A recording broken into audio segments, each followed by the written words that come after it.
A Mantid, so-called alien, is most likely a fallen angel.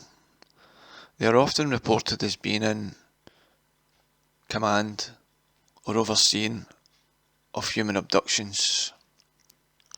Usually small greys do the operating on people, inject them with things, steal sperm, steal women's eggs, and also children. There's a woman with a testimony who had that happening to her. They were impregnating her and taking the baby away for a hybridisation programme. She was taken to underground bases, and what she saw with the small greys were suits of the small greys essentially hanging up. They'll be filled with spirits that would animate them, demonic spirits. Nordic entities often accompany these abductions, and also tall greys.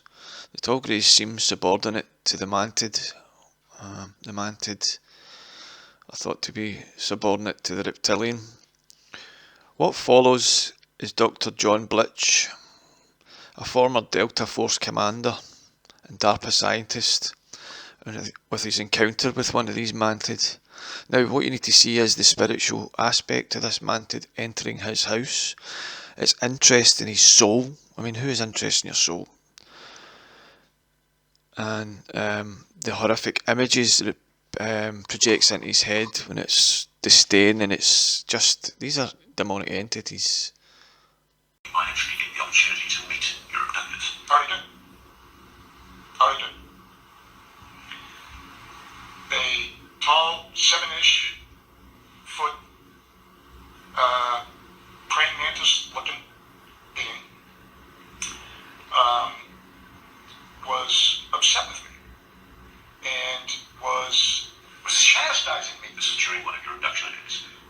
This is right around the same time as this mountain bike incident.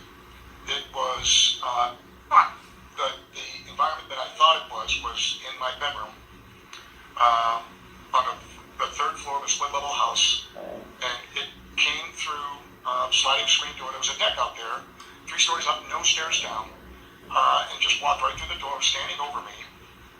And again, I was terrified, frozen, paralyzed to the bed, and I got a male presence vibe from this being, and is just looking at me very intently and explaining to me, look, this body that you got, it is just a soul housing group. It's a brain housing group. It is just a machine that your soul occupies for this lifetime. And so, yeah, we're going to mess with it. We're going to get up under the hood and we're going to adjust the carburetor. Right? I just dated myself there. We may swap a couple of parts out, but we can't steal you. We can't steal your soul. We can't steal your consciousness. So quit screaming and writhing around and let us do our freaking job. And it's like the equivalent of a surgeon telling the patient, stop squiggling, just like the veterinarian to my Labrador Retriever. Hold him down, for crying out loud. I gotta be able to check this tendon. And so I got that very condescending and vigorous instruction. But here's the thing. As proof, there was this image that he put in, it was terrifying. His mandibles that were kind of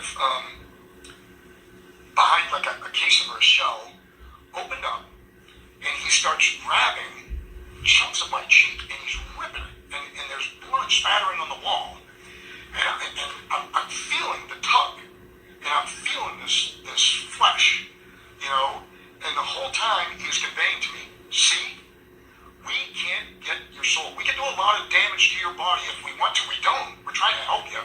But this is how bad it could get. So stop swiggling around and let us get this done.